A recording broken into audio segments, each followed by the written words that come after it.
start by telling you guys I'm very, very sad. Very, very sad. Because as Jamie was introducing me, or us, she said a bunch of young entrepreneurs. And I'm turning 40 in 2 months, and I just realized that's the last time I'm ever going to be introduced as a young entrepreneur. This is my moment, and it's never happening ever again. We'll just be entrepreneur going forward. It's nice to be here. I've had 3 jobs in my life, and what I wanted to do was share with you guys very quickly, in 5 minutes or less, kind of my journey.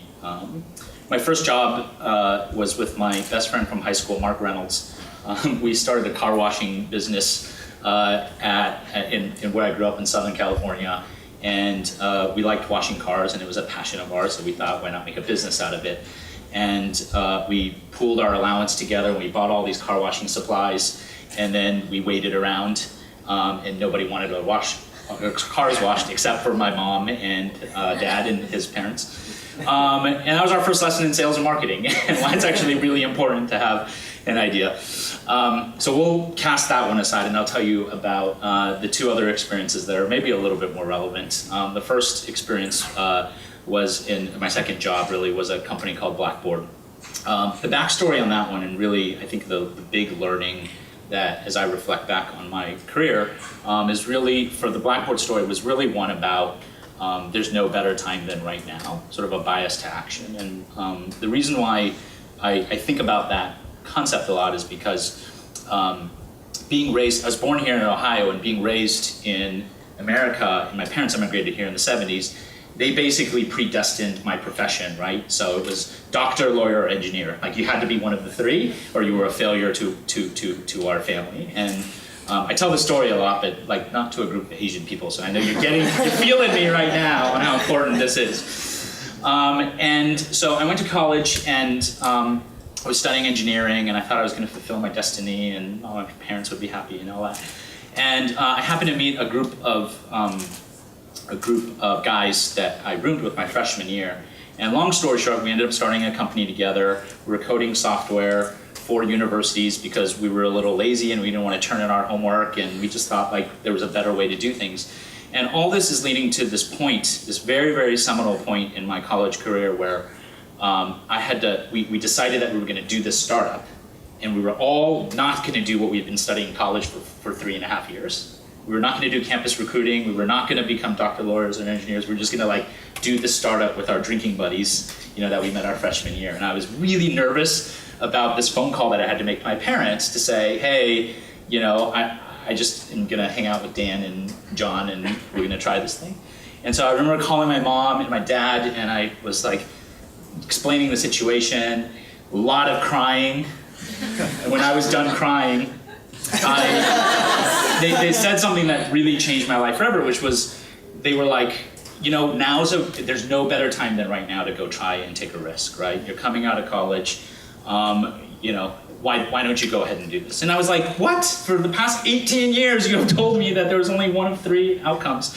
And the story of Blackboard is one that's well talked about, but we were very, very fortunate in many ways. I think we had a good team, but the company itself grew to, I left after we took it public in 2004, but I always will remember that moment when my parents, against all odds and my expectations, really sort of pushed me to just do something right now and sort of seize the moment and take action. So that was the first sort of really interesting moment of my life. Now, my career at Blackboard was really on the product development side. I was an engineer, coder, self-taught coder, and not a good one at that, but I built products. And it wasn't until the company got a little bit larger where the second sort of phase of my career and my third job now kind of kicked in, and this is the story of WeddingWire. WeddingWire has been around we're headed into our ninth or 10th year now. It started out of my living room in Chevy Chase, Maryland. And it's been a really, really fun journey. It started as I was getting married 10 years ago and kind of doing the whole exploration on pain points, and is there a better way to do things, and what is the market, is the size of the market big enough, and all the standard things you do.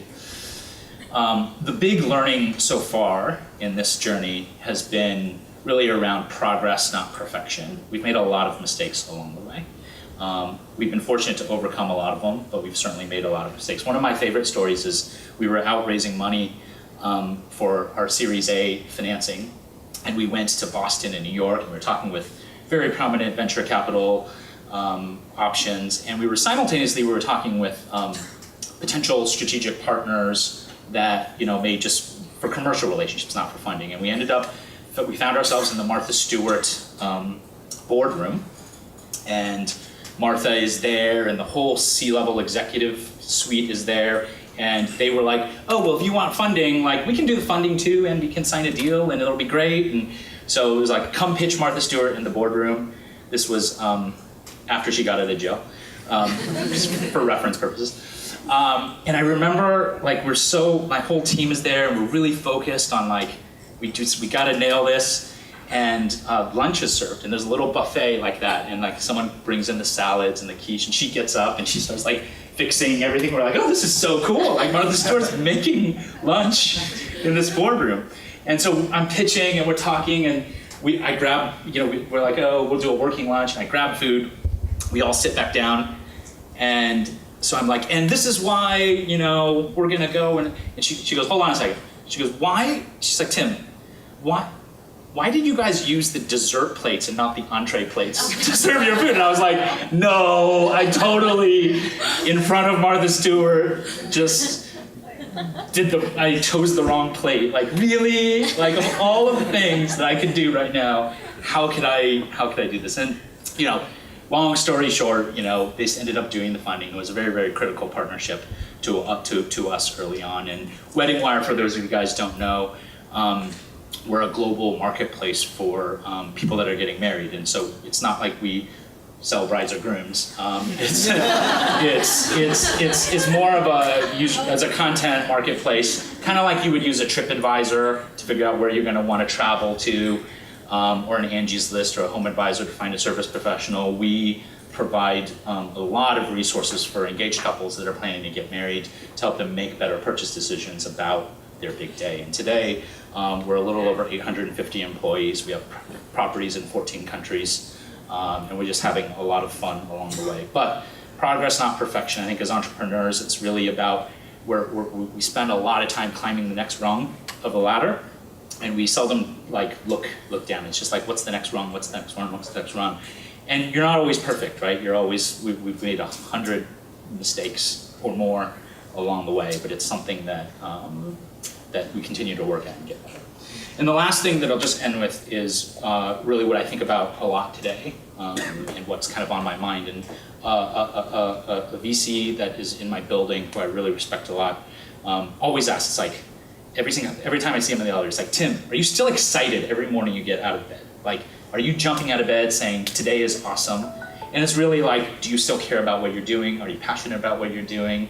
And you answer that question honestly, and I feel very, very fortunate that today I still jump out of bed every morning. And then I start peeling back the onion a little bit. It's like, why is that, right? And for me, and this gets to my last thing, which is, we don't really think about, as entrepreneurs, you think a lot about purpose. Like, why are we here? What are we doing? What do we want to accomplish? What's your legacy, if that matters to you? Like, what gets us excited?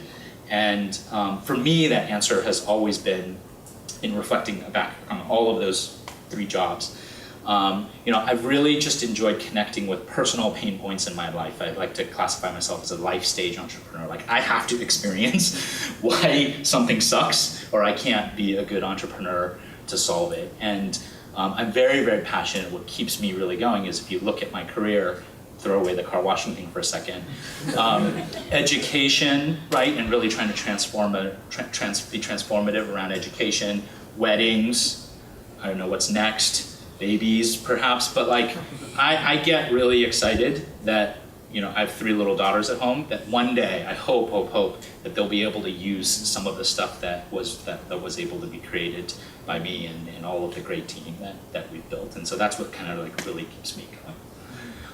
So I know that's a quick overview, but really appreciate your time. And again, I want to thank naisA for inviting me. Thank you.